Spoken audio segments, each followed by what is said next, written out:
If you're experiencing server timeout issues on your Nintendo Switch, follow these steps to help lower the timeout duration and improve your gaming experience.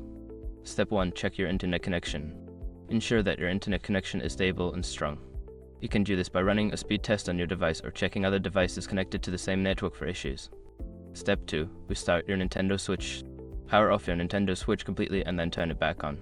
This can help refresh the system and resolve temporary connectivity issues. Step 3. Update your system software. Make sure your Nintendo Switch is running the latest system software. Go to System Settings, select System, and then Software Update to check for and install any available updates. Step 4. Adjust your network settings. Navigate to System Settings, then Internet, and select Internet Settings. Here, you can try connecting to a different Wi-Fi network or adjusting the DNS settings to see if it improves your connection. Step 5. Contact Nintendo Support. If the issue persists after trying the above steps, reach out to Nintendo Support for further assistance. They can provide specific troubleshooting steps based on your situation. By following these steps, you should be able to reduce server timeout issues on your Nintendo Switch and enjoy a smoother gaming experience.